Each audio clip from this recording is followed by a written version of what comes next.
বলছে উল্টা পা। এরই জন্য আলা হযরত বলছেন সূরজ উল্টে পাও পাল্টে, চাঁদ ইশারে से हो जा अंधे नजदीक देखते रहे ना। इज्जत রাসূলুল্লাহ কি, তো আমার রাসূল পাকের হুকুমে, রাসূল পাকের ইশারায় সূর্য পুনরায় পিছিয়ে চলে এসেছে। এ মুসলমান, কারণ কি? সূর্য আপনার সুন্নি ছিল, চন্দ্র সুন্নি। মুসলমান শুনে রাখেন, আমার নবীর উপরে চন্দ্রকে অতদিন থেকে আকীদা রাখে, ঈমান রাখে, মুহাব্বত রাখে যে নবুয়তের এলানের আগে আমার রাসূল পাক যখন হালিমাতুস সাদিয়া রাদিয়াল্লাহু তাআলা আনহার ঘরে দোলনায় শুয়েছিলেন, দোলনায় শুয়ে শুয়ে খেলা করতেন, ওই সময়তে আমার নবী দুনিয়াবি কোনো খেলনা ব্যবহার করেননি। দুনিয়ার কোনো খেলনা আমার নবী ব্যবহার করেননি। নবী পাকের যখন খেলার ইচ্ছে হতো, নবী আসমানের দিকে আঙ্গুলটাকে উঠাতেন, আঙ্গুল উঠিয়ে চাঁদকে নিয়ে খেলা করতেন। একবার পুরো আরব আজম দেখতে আছে, একবার পুরো আরব আজম দেখতে আছে যে আপনার কি না, তো চাঁদ কখনো মাথার দিকে চলে যাচ্ছে, আর কখনো উত্তরে যাচ্ছে, কখনো দক্ষিণে যাচ্ছে, কখনো পূর্বে যাচ্ছে, তো কখনো পশ্চিমে চলে যাচ্ছে। সকলে অবাক হয়ে গেল যে ব্যাপার কি? আরে চাঁদ তো এক জায়গাতেই থাকে, আস্তে আস্তে চলে, যার চলাটাও বোঝা যায় না, বহুক্ষণ পর দেখলে বোঝা যায় যে এখান থেকে এখানে এসেছে, কিন্তু ব্যাপারটা কি? আর চাঁদ কখনো ডান দিকে যাচ্ছে, চাঁদ কখনো বাম দিকে যাচ্ছে, কখনো উত্তরে যাচ্ছে, তো কখনো দক্ষিণে যাচ্ছে। তো তখন আপনার হযরত হালিমাতুস সাদিয়া বলেন, আমি আমার ঘরের ভেতরে প্রবেশ করলাম, আমার ঘরের ভেতরে প্রবেশ করার পরে আমি দেখি আমার শিশু মুস্তাফা দোলনার মধ্যে শুয়ে শুয়ে আঙ্গুলটাকে যেন লড়াচ্ছে, কখনো আঙ্গুলটাকে ডান উত্তরে নিয়ে যাচ্ছে, তো আপনার চন্দ্র উত্তরে চলে যাচ্ছে, আবার আমার নবী মুস্তাফা আঙ্গুলটাকে দক্ষিণে নিয়ে যাচ্ছেন, তো চন্দ্র দক্ষিণে চলে যাচ্ছে। নবী কখনো আপনার পূর্বে নিয়ে যাচ্ছে, তো চন্দ্র পূর্বে চলে যাচ্ছে। নবী কখনো পশ্চিমে নিয়ে যাচ্ছে, তো চন্দ্র পশ্চিমে চলে যাচ্ছে। এইভাবে চন্দ্র খালি ঘোরাফেরা করতে আছে, চাঁদ খালি ঘোরাফেরা করতে আছে। এবারে মুসলমান, এই চাঁদ যদি ওয়াহাবি হতো তাহলে নবীর আঙ্গুলের ইশারা মানতো? যারা বলেন শুনতো? এই ওয়াহাবি তো নবীর হাদিস মানে না, তাহলে কিভাবে ইশারা মানতো আঙ্গুলে? আমার নবী তো তখন নবুয়তের এলানও করেননি, কিন্তু চাঁদ জানে যে ইনি তো নবী, নবী আছেন, ইনার কারণেই তো আমাকে বানানো হয়েছে, ইনার জন্যই তো সারা জগৎ তৈরি করা হয়েছে। এবারে মুসলমান, তো চাঁদ সুন্নি ছিল, তাই নবীর দিওয়ানা ছিল, আর নবী যেদিকে চেয়েছে চাঁদ সেদিকে চলে গেছে। তাই তো আমার আলা হযরত আজিমুল বরকত মুজাদ্দিদে দ্বীন মিল্লাত ফাজিলে বেরলভী আলাইহি রাহমাতুর রিদওয়ান বলতে আছেন, চাঁদ ঝুক जाते जिधर उंगली उठाते महद में, चांद झुक जाते जिधर उंगली उठाते महद में, क्या ही चलता था इशारे पर खिलौना नूर का, या रसूल अल्लाह तू है आईने नूर तेरा सब घराना नूर, सुभान अल्लाह, तू है आईने नूर तेरा सब घराना नूर का। प्यारे मुसलमान, तो আপনার চাঁদ সুন্নি ছিল, নবীর হুকুম মেনে নিয়েছে। এই জমিন সুন্নি ছিল, তো নবীর হুকুম মেনে নিয়েছে। এই গাছ সুন্নি ছিল, তো নবীর হুকুম মেনে নিয়েছে। বলে চাঁদ কি আপনার জমিন কিভাবে সুন্নি? তো এই জমিনের মুখ থেকে এক টুকরা কাকড় আপনার নিয়ে আবু জাহেল নিজের মুঠির মধ্যে রাখার পরে আমার নবী পাকের কাছে এসেছে, আসার পরে বলতে আছে, এই মুহাম্মদ ইবনে আব্দুল্লাহ, আপনি তো নিজেকে নবী বলে দাবি করতে আছেন, তুমি তো নিজেকে নবী বলে দাবি করছো, তবে বলো আমার মুঠির ভিতরে কি আছে? যদি বলতে পারো আমি কালমা পড়ে নেব। এ মুসলমান, তাহলে দেখুন আবু জাহেল তখনকার জামানাতেও আপনার মুনাফিক ছিল, ওয়াদা করে ওয়াদা পূরণ করেনি। ওই আবু জাহেলের গোষ্ঠী এখনো আছে, এরা খালি বলে দেবে যে আপনি দেখান হাদিসে যদি কিয়াম করা জায়েজ থাকে, কাল থেকে কিয়াম করব। ওকে হাদিস দেখিয়ে দেন, পালিয়ে যাবে, হাদিস দেখিয়ে দেন, পালিয়ে যাবে। তাহলে আবু জাহেল তখনো বলেন, আবু জাহেল তখনো মানেনি। আর এখন আবু জাহেলের বেটা বলেন, আবু জাহেলের বেটা এখনো মানে না, এরা মানবেও না। প্যারে মুসলমান, আবু জাহেল তখন ছিল, এখন আবু জাহেলের বেটারা আছে। আবু জাহেল বলেছিল যে নবী তুমি কাকরকে পাথো কলমা পড়িয়ে দাও, আমি তোমার প্রতি ঈমান নিয়ে আসবো, তোমার কলমা পড়ে নেব। কিন্তু তখন নবী যখন কলমা পড়িয়ে দিলেন, আবু জেহেল চলে গেছিল। এখন যেমন আমার সুন্নি আলেম উলামা মুফতিয়ানে ইজামরা কিয়ামের দলিল দেখিয়ে দেয়, তখন এরা আবু জেহেলের সন্তান থেকে সেখান থেকে পালিয়ে যায়, কিন্তু এরা কিয়াম মালাত করবে না। এ মুসলমান, তো আপনার আবু জেহেলের মুঠির মধ্যে একটা কাপড়কে নিয়ে এসেছে, আসার পর বলছে মুহাম্মদ ইবনে আব্দুল্লাহ, আমার মুঠির মধ্যে কি আছে তুমি যদি বলতে পারো তাহলে আমি কালমা পড়ে নেব। আমার নবী বলেন আমি বলবো না মুঠির ভিতরে যে আছে তাকে দিয়ে বলাবো? আপনারা বলছেন তাহলে তো আরো বড় বাত হবে, তাহলে তো আরো বড় ব্যাপার, এটাতে তো তাহলে আরো মানা যাবে। কারণ আবু জেহেল তো জানে যে আমার হাতে যে আছে এটা হলো কাঁকর, আর ই তো কথা বলতে পারে না। আমার হাতে যেটা আছে এটা পাথরের টুকরো, ই তো কথা বলতে পারবে না, তাহলে আর একে নবীও মানতে হবে না। প্রিয় মুসলমান, আমার নবী পাক শুধু একটু ইশারা করলেন, তো আবু জেহেলের হাতের মুষ্টিতে যে কাঁকরটা ছিল আমার নবীর প্রতি কালমা পড়তে শুরু করেছে। জোরে বলেন সুবহানাল্লাহ।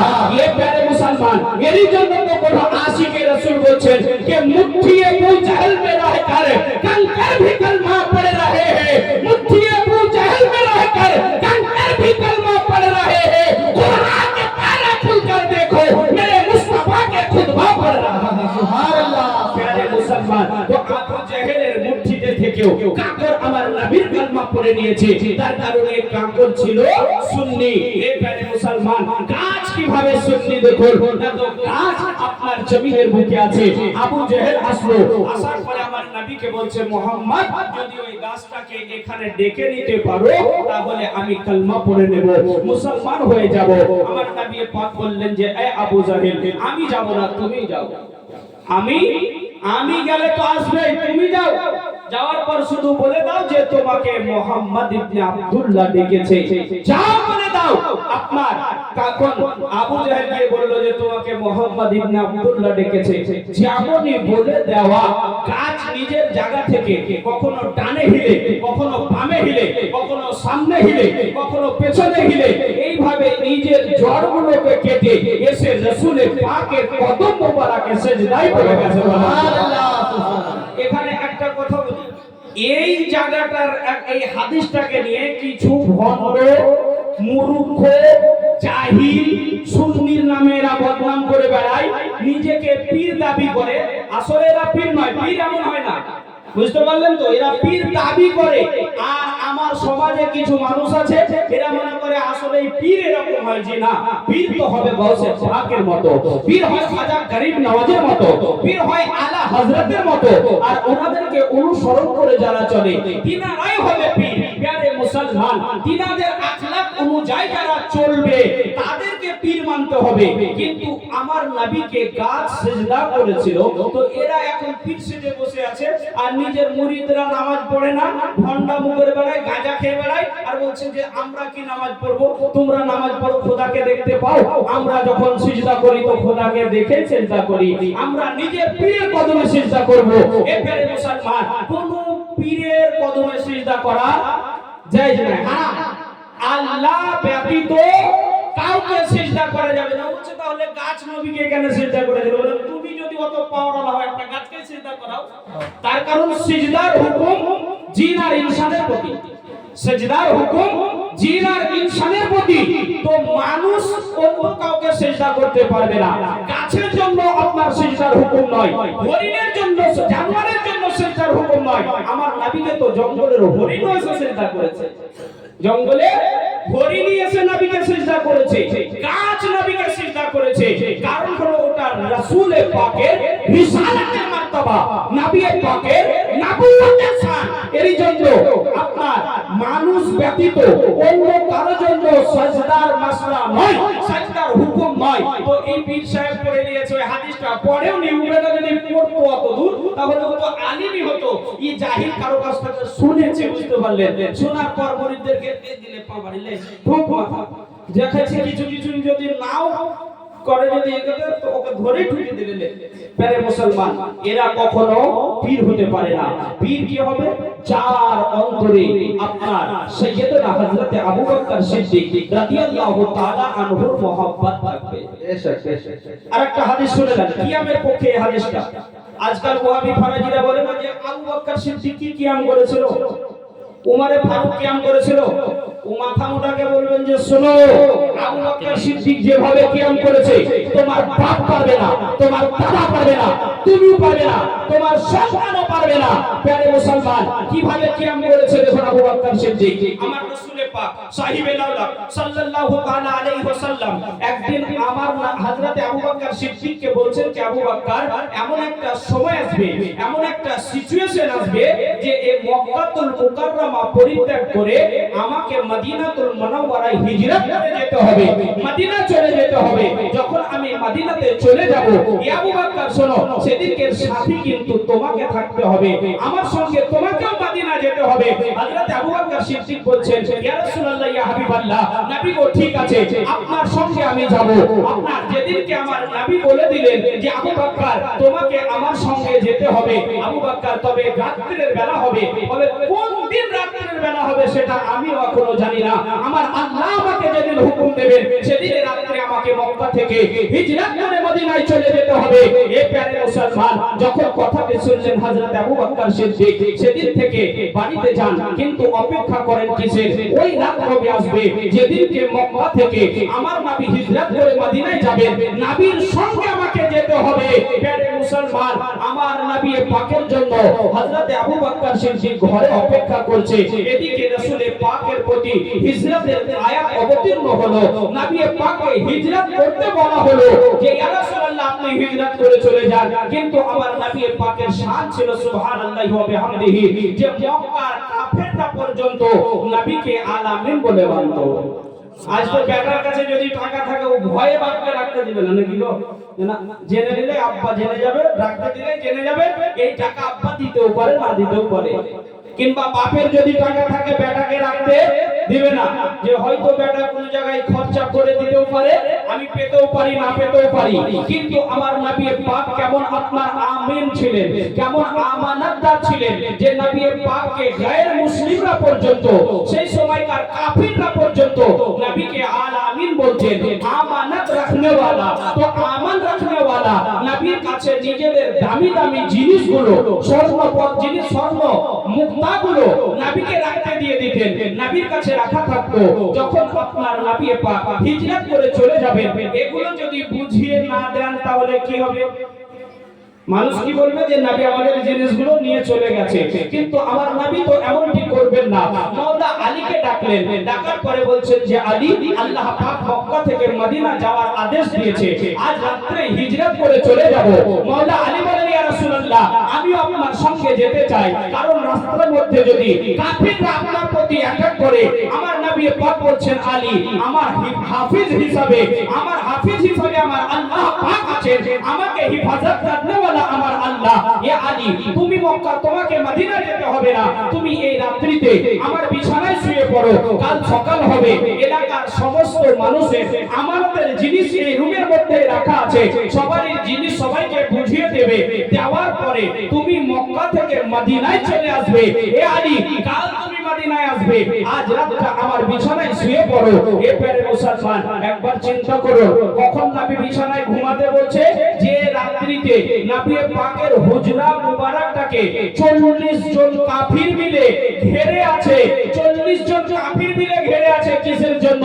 যে নবীকে মারবে বলে। এ প্যারে মুসলমান আচ্ছা বলেন তো, এখন আমরা এখানে এসেছি আর যদি এলাকার 40 জন গুন্ডা সোডা ওহাবি এসে ঘিরে নেয়, আর এই ঘরের মধ্যে থেকে এই বাড়িওয়ালা ভাইকে আমি যদি বলি যে এখন তো ভাই অসুবিধা আছে, আমি চোখের তলে ঢুকে যাচ্ছি, আপনি চোখের উপরে বিছানাতে ঘুমান, তাহলে কি ঘুমাবে? জোরে বলেন। বলে হুজুর বললে আপনি বলেন কবর জিয়ারত করলে বলে কি বলবো, কিন্তু আমাকে বাঁচতে দেন, নিজে বাঁচলে বাপের নাম। প্যারে মুসলমান মওলা আলীকে আমার রাসূল পাক বিছানাতে ঘুমানোর জন্য বলছেন। মওলা আলী আমার বলেন ইয়া রাসূলুল্লাহ আমি বিছানায় ঘুমিয়ে যাওয়ার জন্য আপনার যদি জান হেফাজত হয়, ইয়া রাসূলুল্লাহ এখনো আলী 100 বার বিছানাতে ঘুমাতে আছে মাওলা আলী আমার বিছানায় ঘুমিয়ে গেলেন নবী পাকের চাদর মুবারকটা ঢেকে ঘুমিয়েছেন নবী পাক ওখান থেকে চলে গেলেন হিজরত করে পার হয়ে যাচ্ছেন আমার নবী যখন পার হচ্ছেন তো আপনার সমস্ত কাফেরের চোখ লেগে গেছে সকলে ঘুমাচ্ছিল আমার নবী পাক কিছু কাঁকড় পাথর উঠালেন উঠার পরে সূরা ইয়াসিন শরীফ পড়লেন পড়ার পরে ফুঁক দিয়ে পাথর কাঁকড়গুলো ছুঁড়ে দিলেন ছুঁড়ে দেওয়ার পরে কাফেরদেরকে জাগিয়ে দিলেন যে আমি নবী যদি তোদের ঘুমন্ত অবস্থায় চলে যাই তাহলে তোদের আফসোস থাকবে যে আমরা ঘুমাচ্ছিলাম বলে চলে গেছে নবী সবাইকে জাগিয়ে দিলেন জাগিয়ে দেওয়ার পরে আমার নবী যাচ্ছেন কিন্তু কেউ আমার নবীকে দেখতে পাচ্ছে না জোরে বলেন সুবহানাল্লাহ নবী পাককে তারপরেও কেউ দেখতে পেল না আমার নবী চলে গেলেন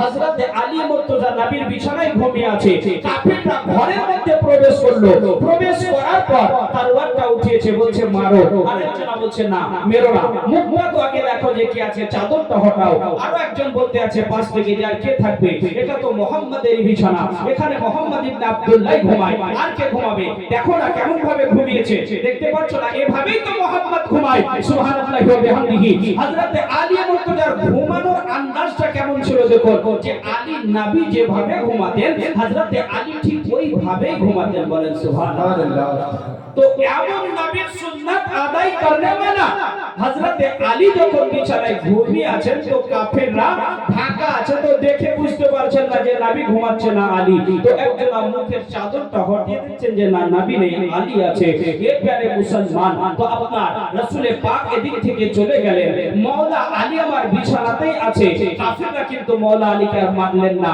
আমার নবী পাক গিয়ে হযরত আবু বকর সিদ্দিক রাদিয়াল্লাহু তাআলা আনহুর দরজায় হাজির হয়ে হযরত আবু বকর সিদ্দিকের দরজায় শুধু সালাম দিয়েছেন আসসালামু আলাইকুম ইয়া আবু বকর আমার নবী পাক যেমন সালাম দেওয়া হযরত আবু বকর সিদ্দিক রাদিয়াল্লাহু তাআলা আনহু সাত সাত সালামের উত্তর দিয়েছেন বলতে আছেন ওয়া আলাইকুম সালাম ইয়া রাসূলুল্লাহ প্যারে মুসলমান যেমন সালাম দিলেন জলদি করে দরজাটা খুলে বলছেন ইয়া রাসূলুল্লাহ ইয়া হাবিবাল্লাহ নবী ঘরের ভিতরে প্রবেশ করুন ইয়া রাসূলুল্লাহ ঘরের ভিতরে আসুন আমার নবী পাক ঘরে প্রবেশ করলেন আর জিজ্ঞাসা করছেন ইয়া আবু বকর তুমি কি ঘুমাওনি ইয়া আবু বকর তুমি কি ঘুমাওনি প্রিয় মুসলমান হযরত আবু বকর সিদ্দিকের আপনার কথাটা শুনুন সুবহানাল্লাহি ওয়া বিহামদিহি নবীকে কত মহব্বত করতেন নবীকে কত ভালোবাসতেন বলতে আছেন ফিদাকা আবি ওয়া উম্মি ইয়া রাসূলুল্লাহ নবী গো আমার বাপ মা আপনার পবিত্র কদম মুবারকে কুরবান হয়ে যাক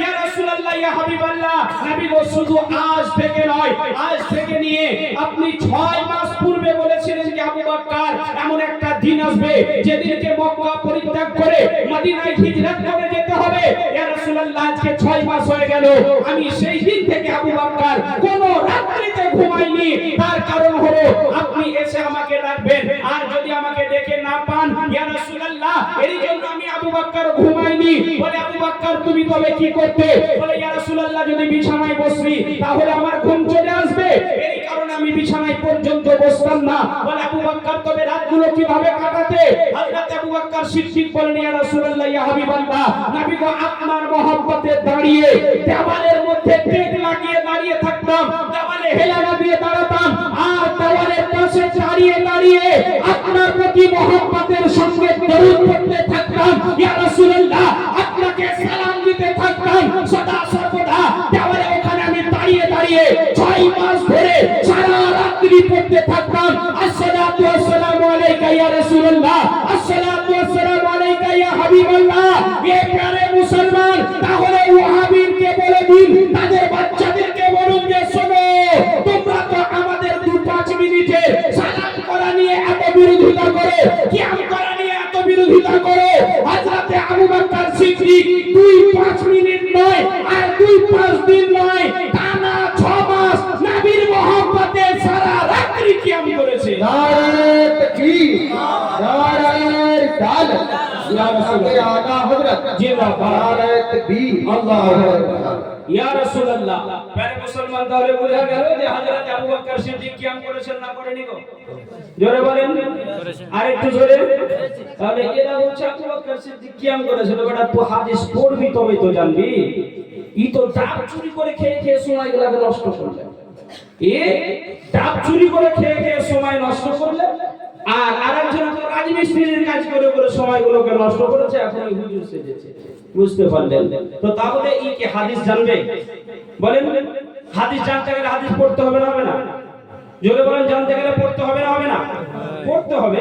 কিন্তু এই তো হাদিস পড়েনি, মাদ্রাসা থেকে ডাব চুরি করেছে, মাদ্রাসা থেকে ডাব চুরি করে খেতে খেতে সময়গুলোকে নষ্ট করেছে। তাহলে জানবে কিভাবে নবীর মহব্বত কোথায়? আপনার হাদিসের মধ্যে মিলাদ আছে কি নাই, হাদিসের মধ্যে কিয়াম আছে কিনা, হাদিসের মধ্যে দরুদ আছে কিনা, এ কোথা থেকে জানবে? এ প্যারে মুসলমান, তো আমি বলতেছিলাম যে দেখো হযরতে আবু বকর সিদ্দিক নবীর মহব্বতে টানা 6 মাস সারা রাত্রি ধরে কিয়াম অবস্থায় কাটিয়েছে। সুবহানাল্লাহি ওয়া বিহামদিহি। এবার মাওলা আপনার আবু বকর সিদ্দিক সহকারে নবী মদিনা থেকে, মক্কা থেকে মদিনায় গিয়ে পৌঁছে গেলেন। পরের দিনে হযরতে আলী কাররামুল্লাহু ওয়াজহুল করিম সকাল বেলায় ঘুম থেকে উঠে ফজরের নামাজের পর সবাইকে ডেকে নিজ নিজ আমানতের জিনিসগুলো বুঝিয়ে দিলেন। বলে, অমুক ব্যক্তি আছে, অমুকের ছেলে অমুক, তুমি আমার নবীকে এই জিনিসটা রাখতে দিয়েছিলে, এই নাও। অমুকের ছেলে অমুক, তোমার এই জিনিসটা রাখা ছিল, নিয়ে নাও। সবাই জিনিস, আমানতের জিনিসগুলো বুঝিয়ে দেওয়ার পর হযরতে আলী কাররামুল্লাহু ওয়াজহুল করিম মক্কা থেকে মদিনায় চলে গেলেন। যখন মদিনায় গিয়ে হাজির হলেন, সাহাবী রাসূলরা জিজ্ঞাসা করছেন যে আলী, তুমি নবী পাকের বিছানায় ঘুমিয়েছিলে, আজ বড় কষ্ট হয়েছে, বড় সারা রাত ঘুম আসেনি? হযরতে আলী মুর্তজা বলছেন যে না, আল্লাহর কসম করে বলি, আমি আলী আজকে যেভাবে ঘুমিয়েছি নির্ভীক ভাবে, নির্ভয় ভাবে, আমি আলী আজকে যেভাবে ঘুমিয়েছি আমার জীবনে এত নিশ্চিন্তের ঘুম কোনোদিন ঘুমাইনি। জোরে বলেন সুবহানাল্লাহ। বলে, আলী বাইরে 40 জন কাফির নবীকে মারার জন্য তলোয়ার নিয়েছিল, তোমাকেও তো মেরে দিতে পারতো, তাহলে তোমার কি মওতের ভয় হয়নি? আলী যদি তোমাকে মেরে দিত, হযরতে আলী রাদিয়াল্লাহু তাআলা আনহু বলেন, আরে আমি আলী তো কোন সময় মওতকে ভয় করি না, তবে আজকে আমার এতটা গ্যারান্টেড ছিল, আমি তো মওত যেন আমার ঈমানি অবস্থায় হয়, নামাজের অবস্থায় হয়, এই জন্য আমি আলী রাত্রিতে সিজদার মধ্যে লম্বা করে দিয়ে অতিবাহিত করি। কিন্তু আজ আমার প্যারে মুস্তাফা নবী মুহাম্মদুর রাসূলুল্লাহ সাল্লাল্লাহু তাআলা আলাইহি ওয়াসাল্লাম যখন মক্কা থেকে আসেন, আমাকে বলে এসেছেন, আলী কাল সকালে ঘুম থেকে উঠে সকলের আমানতের জিনিসগুলো বুঝিয়ে দেবে, তারপরে তুমি মদিনায় চলে আসবে। তো আমি আলীর এতটা গ্যারান্টি ছিল যে আমি যতক্ষণ মদিনায় না পৌঁছাবো মালাকুল মউত আমার কাছে পৌঁছাতেই থাকবে না। তার কারণ আমার মওত তো যে কোনো সময় আসতে পারে, তবে আজকের এটা গ্যারান্টি ছিল যে আমার নবী বলেছেন আলী আমানতের জিনিসগুলো বুঝিয়ে দেবে, বুঝিয়ে দেওয়ার পরে তুমি মদিনায় চলে আসবে। তো আমি যতক্ষণ মদিনায় না যাব আমার মওত আসতে পারে না, কারণ আমার জান আমার মুস্তাফার হাতে ছিল, আমার জান আমার মুস্তাফার হাতে ছিল। এ প্যারে মুসলমান, এ ছিলেন মওলা আলী কাররামুল্লাহু ওয়াজহুল করিম, এ ছিল কিনার ঈমান ও আকীদা। জোরে বলেন সুবহানাল্লাহ।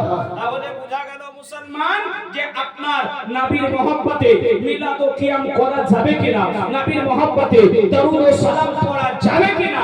আজ এরা আন খায়, কিছু বোঝে না, কিতাব পড়ে না, কিন্তু খালি খালি ঝাড় মারে যে এটা কোরআনে নেই, এটা হাদিসে নেই। আসলে তারা হাদিস ও কোরআন পড়ে না।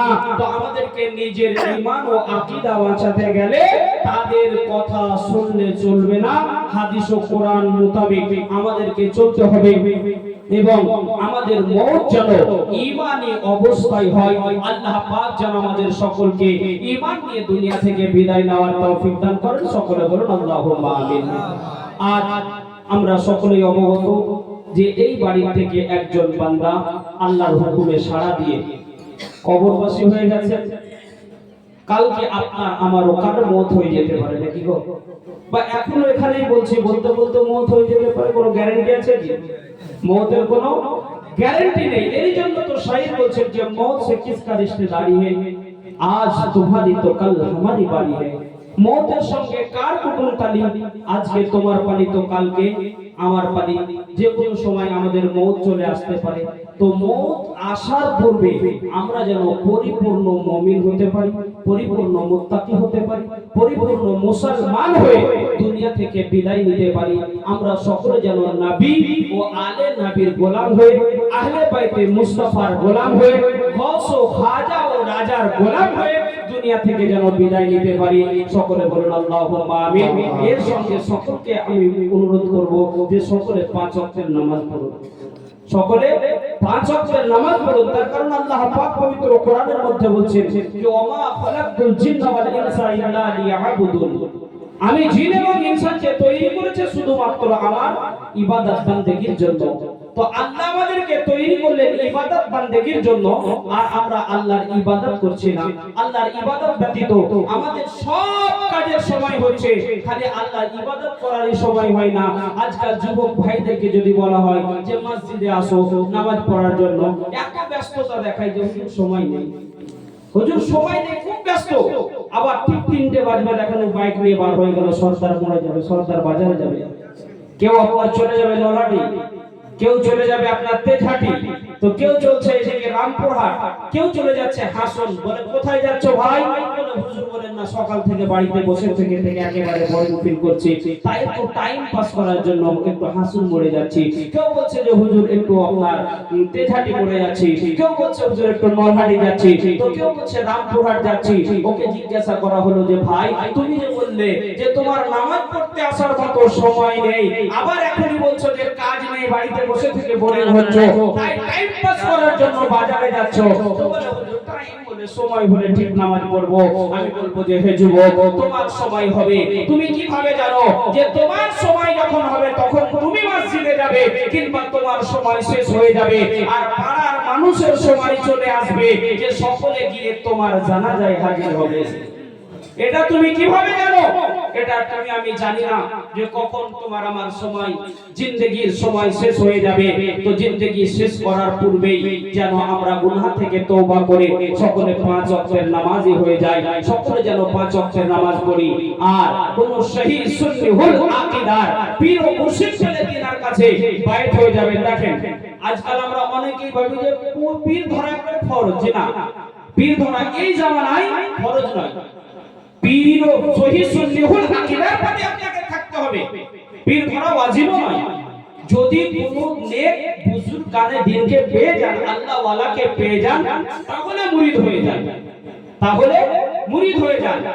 আর আপনার যদি উদ্দেশ্য থাকে যে না আমি এইভাবে হালাই খেলায় জিন্দেগি অতিবাহিত করব না, আমার জিন্দেগিটাকে শুধু 5 ওয়াক্তের নামাজ পর্যন্তই, মসজিদ পর্যন্তই রাখবো না, আমি আরো আগে বাড়তে চাই, আমি জালালউদ্দিন রুমির মতো আগে যেতে চাই, আমি হাসান বসরির মতো আগে যেতে চাই, আমি খাজা গরিব নওয়াজের মতো মারিফাতের জাম পান করতে চাই, আমি গৌসে পাকের মতো মারিফাতের জাম পান করতে চাই, তাহলে কোন কামিল আল্লাহর ওলির হাতে গিয়ে মুরিদ হয়ে তিনার কাছ থেকে সবক নেওয়ার পরে আপনি আপনার পথ চলতে শুরু করেন।